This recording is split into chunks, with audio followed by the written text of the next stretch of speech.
Welcome, everyone. If you are just joining, we're going to get started in a couple of minutes because we've got a jam-packed hour. But in the meantime, I would love for you to drop in the chat where you're calling in from so we know where people are located.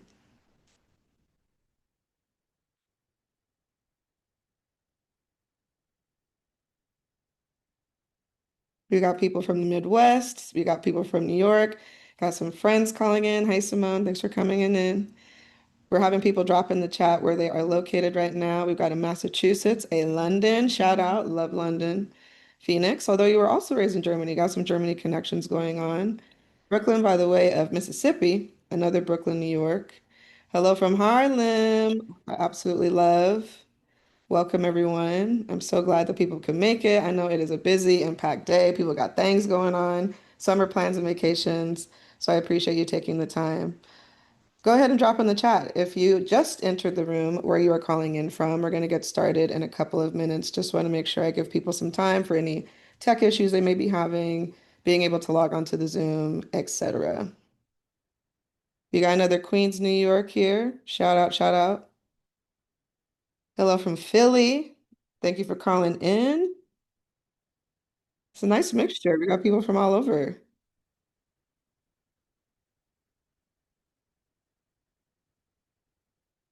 Welcome, welcome, welcome, everybody.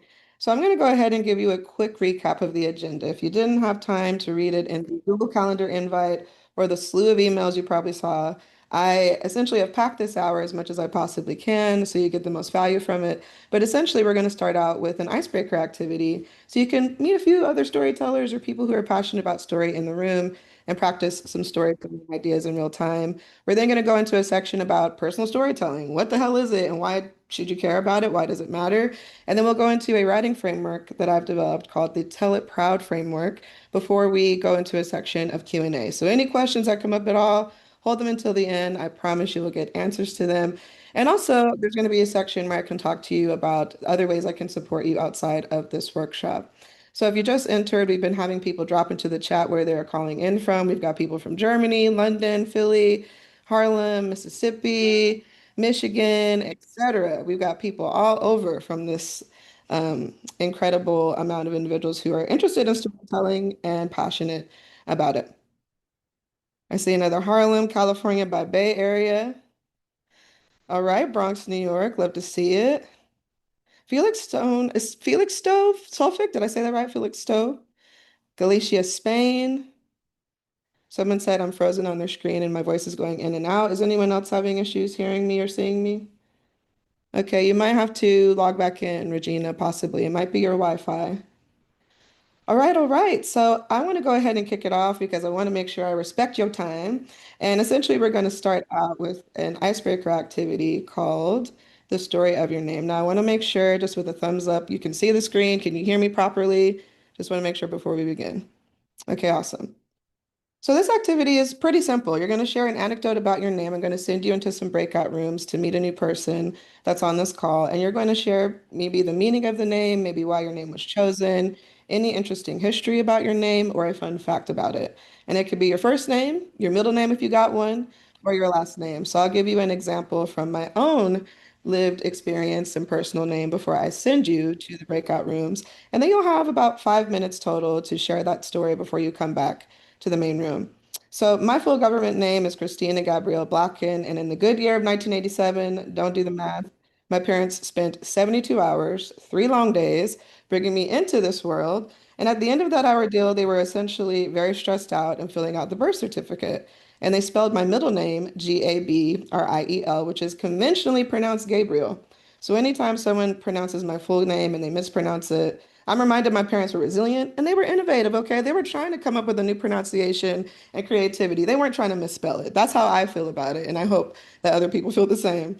So now I'm going to go ahead and send you into breakout rooms. You are going to get a notification on your screen to essentially accept the room.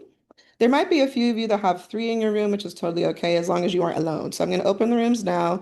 I'll give you a warning when you have about a minute left, and then you'll come back into the room. All right, I'll see you in 5.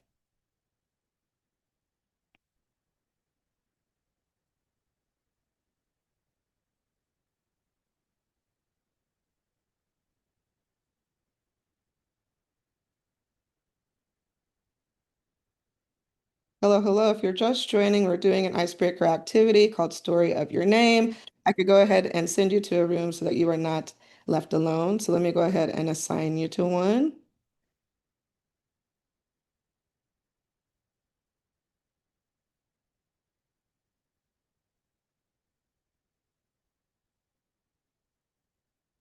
Hi there, Lana. We just started an icebreaker activity where people are, oh, looks like you dropped off.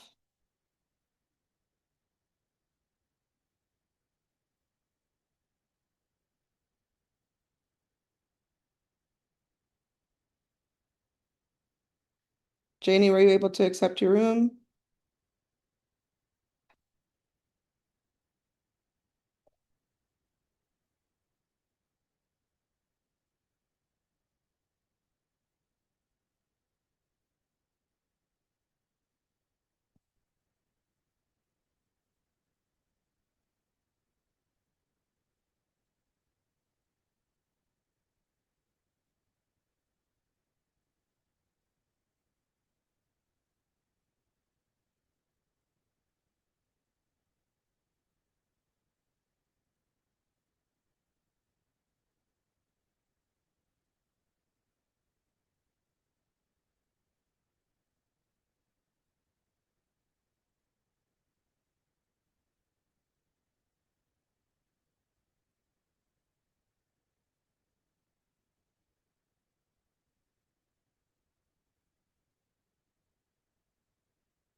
Hello, hello. If you're just joining, we have people assigned to breakout rooms currently sharing a story about their name. I can go ahead and share with you since you're in the main room now, because I think we're going to be finishing up soon. We started pretty much on time, but essentially you're sharing a fact, a fun anecdote, or a meaning of your name. And I shared a story about mine about my middle name, which is conventionally pronounced Gabrielle, even though it's spelled Gabriel, Gabriel. And I think it was because my parents were stressed because it took 72 hours to bring me into the planet. So they were a little tired when they were filling out that certificate. But yes, feel free to unmute yourself if you would like to share. We're going to have people coming back to the main room probably in about a minute. Okay, thank you. I was having trouble with the password, but I figured it out. All good. Um, my name is Carmen Jones. My dad, I found out like around 28 years old that my dad was in love with Dorothy Dandridge. So he named me after the movie. And it has been a favorite of mine since I was about 5. I just thought it was a coincidence the whole time since my dad's last name is Jones, but literally named me after the movie. So I hope I don't really Okay. live up to who she is and the character, but I love the story itself. That's amazing, right? That shows like parental preferences and history. Dorothy was an incredible singer, even if she kind of had Mhm. some of a tragic life. But thank you for sharing that, Carmen. Thank you. Anyone else that had been entered? They just entered to the workshop. I can share real quick. Um, with a Jewish heritage, we name our kids after some deceased ancestor. So I believe that I'm named after a Sarah who would have been great grandmother, one of 4 wives that my great grandfather had. So I think that's the thing. I think that's where it comes from, but we're not very clear. My favorite aunt, my father's oldest sister, is named Sarah. So I thought that was really cool. So I take a little bit of pride in that, having very little knowledge. That's amazing. Well, thank you for sharing that. There's family ancestry and history and so many things in a name that we often don't really know about beyond the surface until we dig more into our family's experience with a certain name, the tradition of passing it on. So I appreciate you sharing that. Everybody should be coming back into the main room. Welcome back, welcome back, welcome back. I love the magic of a breakout room. Where do you go? You just disappear and then you come back.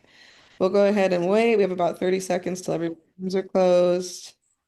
And then I would love to go around and maybe have one or two people share what they learned about their partner's name once we get everybody back in the room in the next 25 seconds or so. We got people coming in. Welcome on back. I know that you could probably spend 30 minutes alone listening to the story of other people's names in this workshop, but we ain't got all day. I want to respect your time. I know you got things to do. People are in other countries and it's late and they're eating dinner, so I get it. But I would love to take maybe a minute or two to have one or two of you share what you learned about your partner's name in your breakout. Feel free to unmute yourself and share and also share your name as well.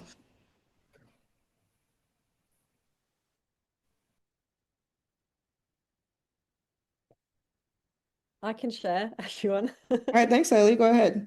So I was actually in a room with two people, with Nicole and Ebony.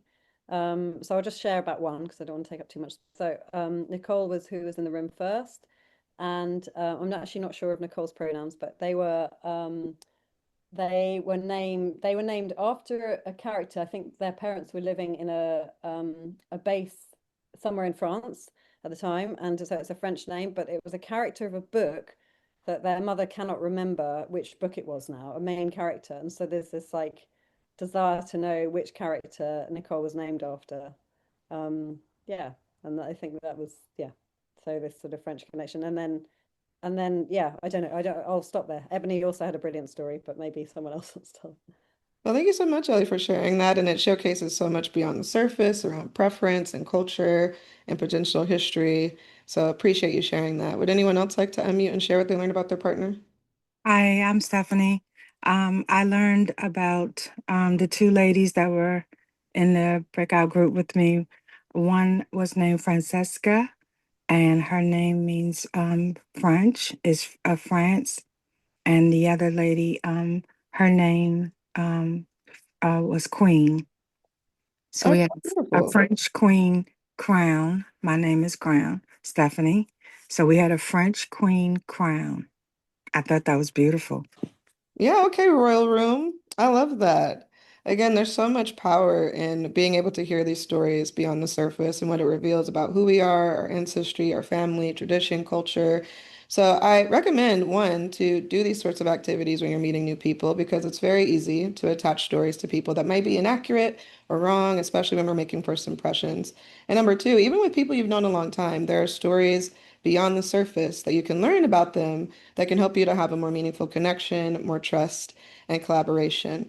Which leads me to our next section, which is all about what is personal storytelling and why does it matter? I think a lot of people kind of have a loose understanding of what storytelling might be, but from the Merriam-Webster definition, a personal story is crafting a narrative from personal experiences to convey a message or a lesson. And personal story is really a primary way that we build trust, confidence, and well-being, as you saw immediately in this activity we did at the top of the workshop. Now, what's really interesting about this is a lot of the stories that people are telling in their day-to-day lives, they're not really conscious of. So I'm curious, from a drop in the chat, what percentage of daily communication do you think is actually done through story? Just take a wild guess from 0% to 100%. Rachel says 80%. Okay. Shamara said 110, 101%, all of it. 80%, 60%. We got a 90, 30, and 90, 75, 99, 40%. Don't that sound like some kind of like person on what is that? $1? $1, Bob? There you go. 82%, $1. So here's the kicker about it. Research has shown that 65% of all of your daily communication is done through story. So when you're retelling the events of your day and a story to the people that you love, or you're recounting an anecdote to a colleague about a time you had to be resilient when a service was having a challenge in your community or your company, or when you are sharing anecdotes about your family on social media, all of those are examples of personal storytelling. Now, why this is really important and powerful is because story does a lot of things to our brains that we often aren't conscious of, but it's one of the OG forms of transferring ideas, beliefs, and behavior to each other. So I'm going to share just one quick fact because there's a ton of science around storytelling that we don't have time to get into today. But this one fact that's really fascinating is a researcher found that there is a phenomenon called narrative transport that occurs when you hear a story, whether the story is fictional or true, you are transported into that narrative as if you're experiencing it firsthand. The sights, the sounds, the sensations, the beliefs, the values of that story become your own. So I can give you a quick example from a pretty popular story called The Lion King. If you're not familiar with that, I'll give you a little too long to read recap of it. But in the sub-Sahara of Africa, there was this cute little fictional lion named Simba who was hanging out with his daddy Mufasa at Pride Rock, their home. And as they were walking that afternoon on Pride Rock, they were ambushed by Simba's no good uncle, Scar, who essentially threw Mufasa, his brother, off the cliff to take over Pride Rock and to essentially become the new king of the land. Now, Simba was literally put in a rock and a hard place and had to escape and run to the jungle and figure out how to survive, come of age, and have the courage to take back his community from his no good uncle. Now, even if you've never been to the sub-Sahara of Africa or seen the mane of a lion or felt the circle of life all around you, these sights, the sounds, the values, the ideas of the story become embedded in your own thinking. And often, this is the earliest story that many people have, particularly children, around the concept of betrayal, loss, family, tradition. I remember seeing this film in theaters and bawling my eyes out about the idea of losing my parent. And I had never really understood it before until I experienced this fictional narrative.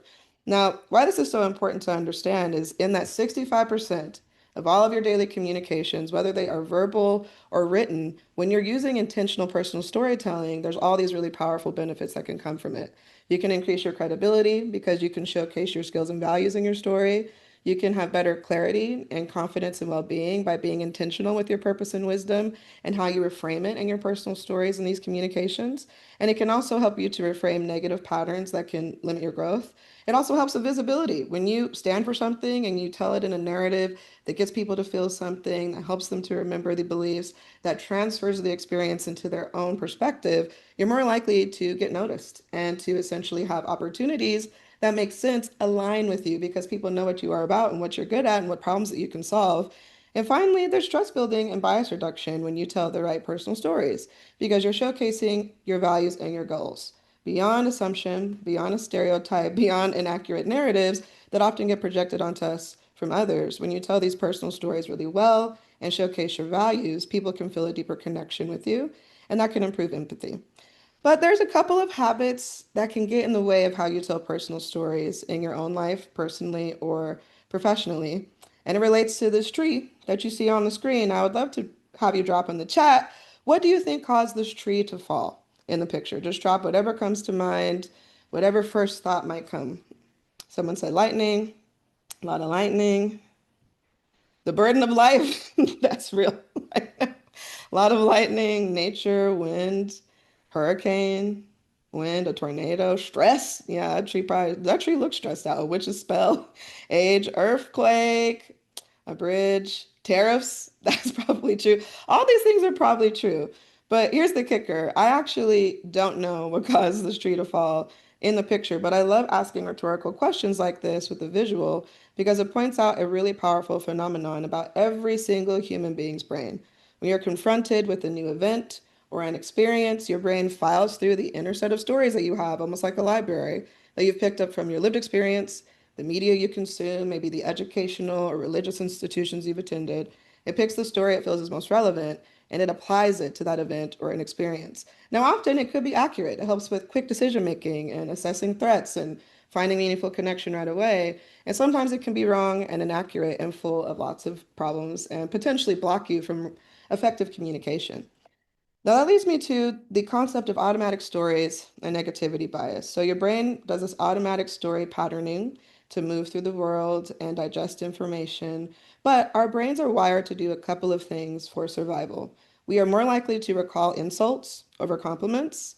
We're more likely to respond really intensely to adverse stimuli versus pleasant stimuli. We will dwell on unpleasant events, and we will focus quickly on negative information and craft negative stories. And there's a good reason for some of this because being a human is stressful. We have lots of threats, as y'all said, tariffs and rot and lightning. I mean, we have biological, psychological, emotional, environmental threats that our brains are always trying to manage and to assess and to find safety. The challenge with this, though, in that 65% of all your daily conversation being stories, if you lean too heavily into negativity bias, there's often story making around what you don't like, what you hate, what you're frustrated by, what you're angry about, what you're complaining about, what you're critical of. And if there's not a balance of other sorts of stories that really showcase your values, you can get stuck in actually not solving problems, not making meaningful connection and impact, or having an influence in how you communicate. Now, I'm not saying toxic positivity is what we should do. I think that's also a false way to deal with our issues. But if, say, 90 to 95% of that 65% of stories are mostly negative, you're going to be stuck. And there's a lot of research that shows chronic negativity, cynicism, and pessimism could get in the way of innovation. It can get in the way of actual problem solving and solutions, and get in the way of the trust necessary to move people towards the goals and the ideas that you care about. Now that's where this framework comes in. So I designed a storytelling framework that was from my 7 years of work as an entrepreneur for the New Quo. This is my company. I've worked with 17,000 individuals across 9 industries, and I've trained in organizations including universities, nonprofits, corporations, online courses, individual consulting, and coaching. And I discovered that this negativity bias is often a predominant way that these people are creating communications, setting their ideas and goals, trying to move their groups towards a new vision, and it gets really tricky. And often it leads to really negative outcomes and results. So I started to build this framework to essentially help people to kind of define this automatic story pattern so that they can be more intentional in their personal storytelling, regardless of what their personal or professional goal is. And so this framework is informed by two key elements of how stories are made. Stories are made by what you pay attention to and what you memorialize and retell. Let me repeat that. Stories are made by what you pay attention to and what you memorialize and then retell. And this framework is all about not just paying attention to negativity, bias, and threats and what you don't like, what you're critical of, what you're judgmental of. It's really moving towards what do you value? Because your values are a key driver of your purpose, of your mission, of the things that you want to achieve, the things that make you feel good. And so this framework has three key principles and multidisciplinary elements that can help you to do that. The first is neuroscience. So neuroscience is all about moving your brain from a threat state, looking for risks, to your key values. How do you identify them in behaviors and practices and communicate that effectively to others? The second element is equity principles because we live in a very diverse world with lots of different challenges and inequalities and social cultural contexts and histories, and being able to make meaningful communication with anyone of any background requires you to be an intentional and conscious communicator that actually solves problems and doesn't create more harm in how you're communicating. And then the final portion is narrative intelligence, which is really about how do you use sensory detail and metaphor and simile and humor to get people to pay attention and give a damn so you have influence around your ideas and the things that you care about. So now I'm going to go ahead and give you an overview of this framework, and then I'm going to break the framework down in specifics from my own life so you have some examples before we go into the writing practice and exercise, okay? So stay with me here. The Teleprime framework has four key elements: morals, moments, meaning, and message. So the first step is you're identifying your core values. Often they're revealed through your life experiences, your highlights and your lowlights. That usually is the place where you find a sense of purpose, passion, the things you care about, the ways that you want to make things in the world, the way that you build relationships and products and services and community, that is informed often by your core values. And then from there, the next step is documenting life moments that are examples of these key values. But then after you find these moments and you collect them, you're going to distill the meaning of these moments. So defining the impacts, the themes of the moment, maybe the power dynamics that were happening. And then finally, you're going to craft a narrative that retells the lessons and insights of that moment with sensory details so that people feel something and that you tap into that deep science of story that gets people to take in that experience as if it is their own. So I'm going to go step by step through the framework and then we'll get into some writing exercises. So, step number one, all about morals. If you aren't really conscious of your values, you are probably driven by fear and anxiety and risk aversion. Now, again, that's not terrible because it is hard being human. But again, if you are only using that as your primary way to tell stories, to make connection, you're going to really struggle and get stuck in your challenges, your problems, and the things that you're trying to make in the world. So, one of the key things is discovering what are those core values that you're excited about, that make you feel good, that are the ways you want to connect with people, that are representative of the things that you're building in the world. And you can discover them often through your highlights and low points. And that's because the brain is primed to remember the most expansive peak moments you've ever had in life and them low moments when you were like, I'm ready to crash out and this has been a horrible thing and I've overcome it and there's maybe redemptive lessons in it. You're going to use them as a guide to observe your experiences and your environment. So I'll give you an example from my own personal experience. I met somebody in 2012 named Morgan. He's the cute man in the green shirt and got the tan in the back of the picture. And we were dancing in New Orleans during Mardi Gras. We make this great connection because he had rhythm. He was stepping on the one and twos. And I was like, I like this guy. We should become friends. So we ended up becoming friends, striking up a friendship. And months later, he told me about this incredible tradition that he started in 2007, where he invites friends from all of the different walks of his life to a family-owned cabin on Martha's Vineyard that they inherited that used to be a hunting cabin. It was now converted into sort of a glamping situation. No running water, no electricity. There's an outhouse. I'm like, oh, is this safe? Should we do this? But I'm like, you know what? We'll give it a shot. If I don't like this camping situation, we'll go find a hotel. And my first time there, I was so incredibly floored because I could see my values in real time through the experience. And I've gone to this camping experience almost every year since 2012. The people in this picture are regulars. They're from his childhood and people that he's known in the dancing community and people he's met later in life. But throughout the experience, I often am collecting moments that are my key morals, which is curiosity, communion, generosity, playfulness, and liberation. So I say communion when we are having intimate conversations in the hearth of the cabin and around the campfire, and we're sharing about our dreams, our past, our goals, our fears. There's a lot of generosity because we live communally. We cook together, we buy things together, we look out for each other, we care for the people's children who bring children if they have them. There's tons of playfulness. We are playing board games. We're in the inlets of the ocean on a kayak. We're dancing in the town and cutting up the floor and starting the party. And then there's a lot of liberation and curiosity because we're establishing this new tradition that is unconventional because we aren't necessarily related, but we're doing something that feels really meaningful beyond the surface.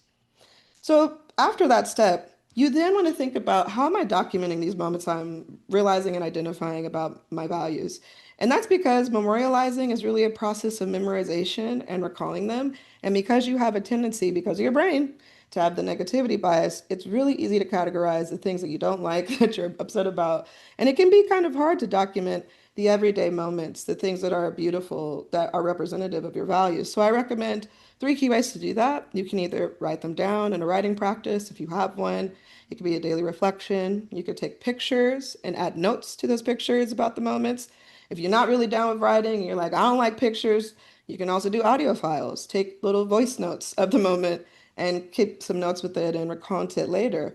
So, an example of this during the Martha's Vineyard trip that I took this year in July is a picture of me. I'm on the very far right-hand side in an orange swimsuit with a black head wrap. You probably cannot see me, but we took this picture in the crack of dawn. It was like 7 a.m., which is not good for me. I am not a morning person. I am a night owl. But we were like, let's go to this activity, this tradition called the Polar Bears. We went to Inkwell, which is a predominantly Black community in Martha's Vineyard. And the Polar Bears was a group that was started 79 years ago by these Black women who wanted to find healing and movement in the community against the systemic racism and issues that they were facing. And they started a morning ritual. Go in the ocean, waist deep, do your affirmations, your meditations, look at the sun, move your body. Anyone of any background and ability or race or gender could come. And it was this incredibly beautiful experience that was all about this tradition and this ritual of safety and security. And being able to take this picture helped me to memorialize it. What the water feel like? It was an overcast day. There was this many people there. That's the cute little outfit I was wearing. And this was all just from a picture.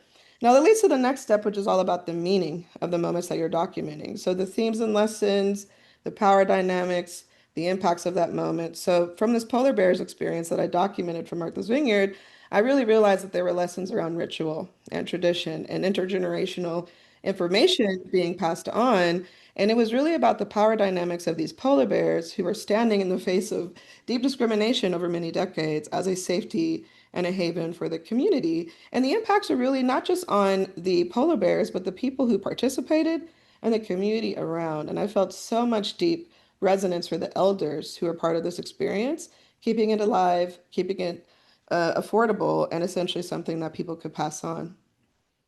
And then finally, the message. So after you've identified your values, you're paying attention to your life experience, your everyday moments, the highlights, the lowlights, and documenting those moments, and then really getting deep into the meaning, you want to craft it into a message that people pay attention to. So that's sensory details.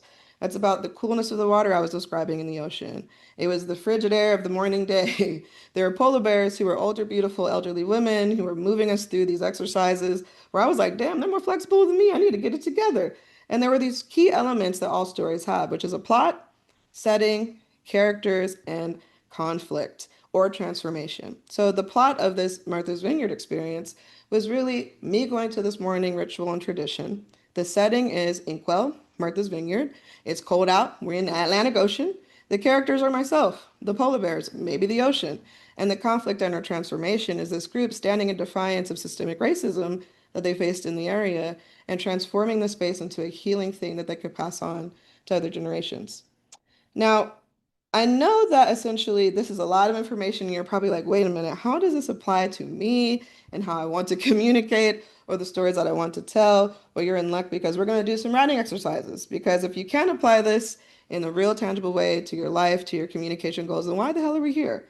Now, I love writing exercises because science shows that writing can change your brain because there's a lot of automated cognitive biases that we're kind of fighting against evolutionarily. Our bodies are catching up with the modern society we live in. And writing exercises help you to make things conscious that you want to change and to shift. Now, to do these exercises, you just need a pad and a pen.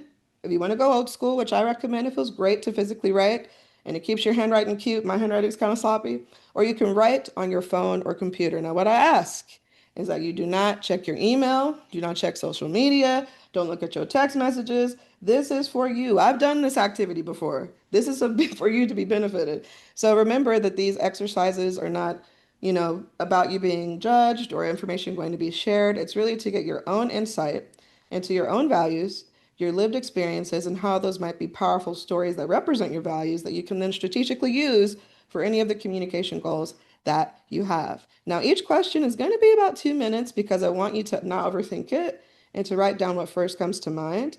But, if you're kind of needing a little bit more time, remember you can always come back to these exercises later in the replay that will be going out after this workshop. So there are 4 questions, and each of the questions, I'm going to read it to you, then give you an example of the question. I'm going to shut up. I'll go off screen, and you could write for 2 minutes before we move to the next one. So are we all good to go? Give me a thumbs up if you're cool with us being able to start this. Just want to make sure. Fantastic. Okay. So the first question is the first stage of the framework, which is all about your morals. So we're going to think about your peak experiences. I want you to think of a time when you felt most alive, fulfilled, and at your best. What did that moment look, feel, and sound like? And what values were you honoring in that moment? Now, just find one or two. It doesn't have to be every peak experience you've ever had, but you're trying to hone in on something, man, I felt really good in that moment. So, for example, maybe you have a peak moment of going rock climbing for the first time and you felt a sense of courage and it felt really good. So you can write that down and put the value of courage. Or maybe you finally released that painting you've been working on for 6 months and let your friends see it. And now your value of creativity has been expressed. Or maybe you had that really challenging conversation that you needed to have with a family member you really care about that's solved some long-standing problems or brought more closeness. And so that value of honesty was expressed. So again, I want you to reflect on what's that peak experience? What are some key example or values that maybe came from that experience? I'll give you 2 minutes to write on this, and then we'll go to the second question. So you can begin now. I'm going to go off screen for a little bit, and I'll come back when the 2 minutes are up.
You have about 1 minute left, and we'll move to question two.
All right, while y'all are finishing that up, I want to go ahead and move us to question number two, which is building upon question number one. I want you to reflect on some anger investigation is what I call it. So reflect on a recent time you have felt angry or frustrated. What value was likely being violated in that moment? So for example, maybe you had somebody who was early late to an appointment and your value of dependability wasn't being honored. Or maybe you're tired of being overlooked at work and not being recognized, and so your value of recognition wasn't being honored. Or maybe the many concurrent injustices occurring in the world without accountability or retribution or truth telling is not honoring your value for justice. So, again, right for 2 minutes, what's a recent time you felt some anger, frustration, and what value maybe wasn't being honored in that experience? I'll go ahead and give you 2 minutes and then we'll move to the third question.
You have about 1 minute left, and we'll move to the third question.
All right, as you're finishing that up, we'll move to the third question, which builds upon that. Now, as you're excavating these values that came up from your peak moments and some recent frustrations, I want you to reflect on what are 1 to 2 other moments or events or experiences that you've had in the last year that are further examples of that value and practice. So, for example, if community came up from your excavation of some of these values and what you care about, maybe that was expressed through the time you helped with the neighborhood garden in your community.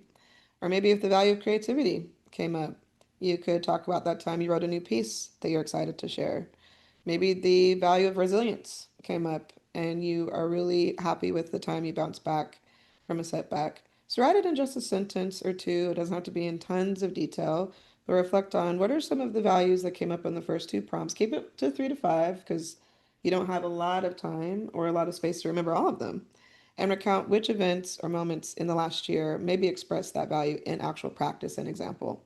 So I'll give you 2 minutes for that before we do the final question.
We have 1 minute left before we move to the final question.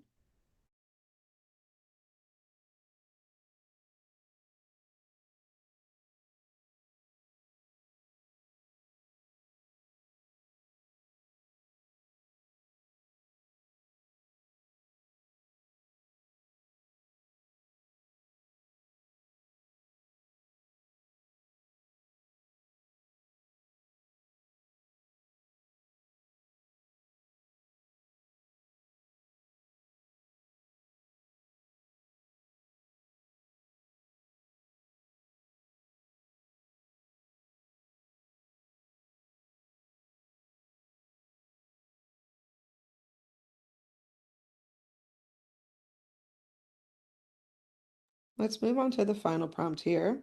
So, from those few anecdotes you just wrote down related to your values, I want you to think about what are some key themes or topics someone could potentially learn if you retold this moment to others. So, for example, from the story that I told you from my Martha's Vineyard trip, a key value of mine is communion and liberation, and experiencing morning exercise with the Polar Bears group showcase those values in action. People can learn about intergenerational leaders, tradition, rituals, and autonomy from me retelling this experience. So, what are the lessons? What's the insight? What is the way that the story might benefit somebody? And just write them down in a list. Make it simple, don't overthink it. And we'll be wrapping this exercise up, and I'll talk a bit more about how you can continue to use this framework.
You have 1 minute left.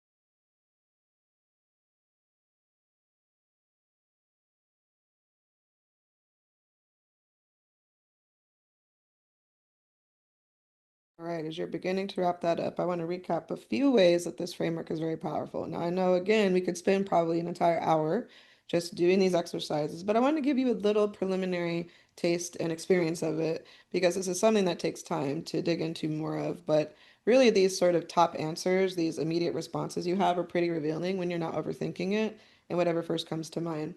So, why this framework is pretty powerful is it helps you to identify your core values. Most people talk about values that they actually don't practice. And if you aren't conscious of your values, you're usually driven by risk and fear and anxiety. So having these core values top of mind allows you to shift the biases that we have in how we communicate and think, and actually give you a sense of direction and mission and how you're communicating your ideas, your goals, etc. It also gives you a guide to overcome negativity, bias, and self-doubt. Self-doubt usually comes from, I don't know why this is valuable. Why should people care about it? I shouldn't be taking up space. I shouldn't share my voice. When you have conviction on your values and why they're important, and how you can connect with other values aligned people, that bias and that self doubt can completely go away. It's also a beginning stage of sharing your lived wisdom. And that leads to more trust and influence and impact in how you communicate, whether it's in a boardroom or to your community or on a stage or on social media. It doesn't really matter. Storytelling is a practice of power. It is a practice of influence, and you can use it intentionally to shape new goals, new vision, a new status quo we desperately need when you're intentional about communicating from your values and not just your fears and anxieties. So I want to quickly go into a few ways I can continue to support you after this workshop before we go into a Q&A, because I'm sure you're thinking, well, I need more information on how to prescriptively apply this to myself and my own communication needs and goals. So there's a few ways that I support people in doing that. The first is something I have called the New Quo Learning Community. I opened it in January. It has rolling admissions. It's a way to essentially help people who are mission driven to use storytelling and overlooked cultural and ethical wisdom for change, growth, and well-being. You can get more information at bit.ly/TNQ community. I'll also be sharing information after this workshop about it as well.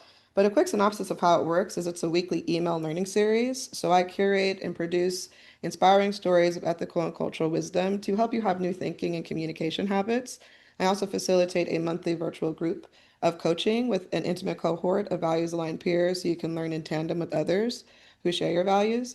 And then I host quarterly workshops that are expanded upon in those monthly sessions that dive deeper into the Teleproud framework because there are a lot of ways that we can dive into where you strategically want to use your stories, how you can get more clear on what your values might actually be, what stories should you even be using, which ones do you want to keep private, where should you be using storytelling, when should you be using storytelling, and how do you do it in a way that's intentional, that's inclusive, that's impactful. I also support people through organizational training. So if you are looking for that and want to bring me into your organization, feel free to reach out. I have a number of things that I offer in terms of team building and leadership development and DEI work, even though DEI is under fire in the United States. And I also offer individual coaching as well. So I'll go ahead and drop my information in the chat. You can go ahead and look that up. You'll also be getting that after the call as well. Before we get into the Q&A, I also want to share a little bit more about the weekly content. There are some people on this call who are in the community just at the weekly content tier and aren't doing the coaching. And that includes 4 key areas of stories that are being erased and overlooked and undertold that are really helpful with decision making, relationship building, and communication practices. So that includes overlooked history of people who are typically not known or understood, and that can really help us to be more decisive and creative in our communication. Media analysis with a personal development focus. I also share original poetry that explore social issues because I'm a beatnik now. I've been writing poetry for a year and a half, and I've been sharing that in this community to help people with their story skills. And tools from social justice books because, again, we have all these threats. Many of these threats are social justice related. How do we solve them if we're not looking to pass stories and information and using that to inform our communications going forward? So again, more information can be found with the link in the chat. I'll also send an email after as well. So I want to leave you with this quote before we get into the Q&A and any information that you want to share. But Audre Lorde is one of my favorite activists and writers. She has a quote that says, "We have been raised to fear the yes in ourselves." And I want you to keep in mind, if you take nothing else from this workshop, your story matters and your voice matters. They wouldn't be trying to take away people's rights to speak up, to tell the truth, to take up space if it didn't matter. And if you can say yes to yourself more and move away from negativity bias and really share your story and your values in a powerful way that inspires others, you can solve problems, you can create the status quo that we desperately need in terms of new leaders, new perspectives, new solutions. So I'm going to go ahead and stop sharing my screen. I would love to take a couple of minutes to answer any questions at all, to hear any of your prompts if you want to talk about them. I'm trying to keep on time because, again, I know some of y'all are abroad and have dinner and other things that you're doing. So you can either drop it in the chat or feel free to raise your hand and then go ahead and unmute yourself. It looks like, Shamara, you have your hand raised. Hi. Thank you so much for this webinar. It was amazing. Um, I think maybe I'm not the only one, but I feel like I'm in a moment of like doubting the personal story or feeling like I'm in a negative place. Like if I were to tell my story today, I'm like, I don't know, everything is bad. I'm not sure. Like that's how it feels. And with things like job searching or like pitching a business, just a lot of areas in life, it feels like having that confidence to tell your story is kind of step one. So I feel like I'm not, like it's not the best time to do those things, but it's also now and like the now is the only time we have. So how do Yeah. you, I don't know, how would you speak to somebody in that place? I totally understand what you're saying. If Like, you but I were, don't have the story right now. oh, you got your pause a little. Can you hear me? Yeah. Okay, I can hear you. Yeah, I think that's an incredibly relevant and important question because we are living in a very challenging time, and often people feel like this ain't the right time. Like the world is on fire, people are being murdered and kidnapped and all the things. But ironically, the only way that we actually solve those issues is being able to be really clear on what our values are and then communicating in ways that move and inspire others. So you can still find those moments even in your day-to-day and the mundane in terms of that key value, and then using that as a guide for how you're communicating with others outside of the fears, the anxiety. So, for example, say you're like, it's a really bad time, but your community value still hasn't gone away. So, are there examples of that that people can be inspired by? Or maybe you have a value around courage, for example, and what are ways that you can be courageous and demonstrate that to others as well? Because your value doesn't disappear just because it's a hard time. In fact, you lean into those values typically more when it's a hard time, and that's what they want people to do typically is to feel apathetic and hopeless and do nothing.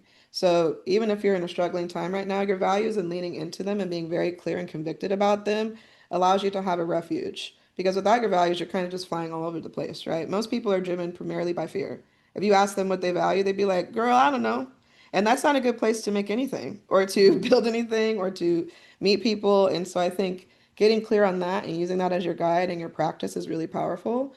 And I talk about this framework as a daily practice. Obviously, you don't have to do it daily. It can be something you do once a week, etc. But it becomes a habit that can completely shift how you're thinking, what you're paying attention to, and what you're using to connect with people, even when it's a bad time. So it's not about like every story is positive, every story is amazing. That's not it either. It's really being about truth, honor, and really, relevant to the world, which is why I talk about power dynamics and social and cultural context, what you're talking about as well. Thank you. Rachel, I saw you have your hand raised. Hey, Christina, this has been amazing. I'm already like, I'm so proud. I think a lot of people probably are to be like able to experience you and know you. So this has been awesome. Thank I you, have Rachel. I have a small question and maybe a bigger question. The first one kind of piggybacks a little bit on Shamara's. And, I am a keynote speaker, professionally, and I have a lot of privilege. I'm a English speaking white woman from a middle class background. And one of the things I've been trying to do is really acknowledge my privilege in the storytelling I'm doing. It's like when you listen to somebody who climbs Mount Everest and you're like, yeah, well, you had hundreds of thousands of dollars in childcare and like an able body and whatever, right? So do you have any best practices for that in being very authentic, but also to acknowledging it and still making it applicable to the audience, like honoring my lived experience? Yeah, thank you so much for asking that. It's a very important question, very powerful. And one reason why I talk about the power dynamics of a story is there's a way to decenter yourself in the story that's very powerful. So often you could tell stories where you're not the hero or the center of it or the person who makes the solution. That can be really incredible and elevating the other individuals and people involved in that story in a powerful way. And I think also just recognizing the context, right? That setting, like being able to set the story in the setting of here are my circumstances that led to this place. And here's all the kaleidoscope pie of identity that's contributed to the story now. That doesn't take the stakes away from the story, it makes it more honest and real. So I kind of look at it as a step of you are setting the plot and the characters of the story in a way that gives context and truth without necessarily being like, I'm a privileged person, right? It's like, there are these things like I came from a middle class background, which meant this, and that. There are ways to weave it into the way you're describing the environment of the story that still acknowledges the truths of what was happening. Does that make sense? Yeah, totally. I appreciate that because I think what I care a lot about is, I'm a conduit. The audience is really the important one. The other question I had, if it's okay to take just a second, is the anger. Christina, you've known me a long time. I tend to be in the sparkly side of life a lot. That's my natural state. But I went to an event last week and somebody publicly said to me, "What happened to your sparkle?" And I felt, and privately, it's been a really difficult year for me for a variety of reasons. And so what I struggled with the anger investigation part was I thinking about the values that they were upsetting in me, like personally, that I was kindness and empathy and caring, or should I have been thinking about it, or is there a right or wrong? Thinking about it through how what it was really triggering me on the deeper level, which is I feel like I can't be authentic. I'm constantly performing. People expect me to be a certain way, even though I'm a real human being with a full range of emotions and private experience. And by the way, no one is owed that, even though I'm like a public person. Well, thank you so much for sharing that vulnerably, and I'm sorry to hear that that happened. That's an awful situation. I think it's really about you, right? Because you're investigating your values and what matters to you. And often our grievances are signals of what we care about and what boundaries we need to set. So it's really an investigation of why does this moment bother you? What value is being transgressed that affects you as an individual? Because the values they're probably expressing to you are disrespect, right? Or like maybe exploitation, domination. They might have a value of, being hard hitting and quote unquote direct. Many people mask honesty with rudeness, right? You can be direct and still kind. So I think you investigating their values won't say a lot about actually who you are. I think it's important to be like, this affects me. What does it say about my value and the thing that I care about in my interactions and relationships with people? And then how do I convey that in the stories that I'm telling? So even this story about authenticity, it could be a powerful one. You retelling this moment and what it meant and how you've ingested that, digested it, and shaped your keynote, your public speaking going forward is a powerful anecdote. And there are ways you can use that. Kat, I see you've had your hand raised. We can stay over at least a few more minutes if anybody else has a question. But Kat, I'd love to answer your question. I think you're still on mute if you'd like to unmute yourself there. There it went. Sorry. Hi. Yes, thank you very much. You can hear me, right? Yes. Okay. So this is really strange for me because 99.9% of the time I would be listening to all of this and it would be helping me recognize insecurities and the fact that my insecurity is 90% of my perspective on a lot of the things I want to do. And this is the first time in a very long time where that's not the case because I'm watching your framework play out and going, that's what I've spent the last 2 years building. I turned 50 a couple of months ago. A couple of months before that, I was at the end of a 2 year recovery from spinal surgery. And as I was going into the surgery, I started to have this idea for this multi-platform documentary project, telling people stories, having people share their experiences of what it's like to live at the intersection of disability and poverty, and realizing that the only way to change that narrative and then what's been happening in the world recently is to flood as many channels as possible with as many stories as possible and make people see that their perspective on what it is to live with disability in this country, especially when you have no financial resources, is just astonishing. And but I've been focused on the multimedia side of it, and some things being animated, some things being audio, and some things being in written, articles. And they're very much the way 1619 Project did things. That was kind of where I looked at and thought, that's the point. It was about stories. It was about people's stories and changing that framework. So I'm going into this going, I've been doing things the way that makes sense because I'm reading you do out the exact same sort of direction. And the only piece I'm still trying to figure out as I start to finally move to a place where I can actively work on this, because, when I first discovered the idea, I was like, could barely move.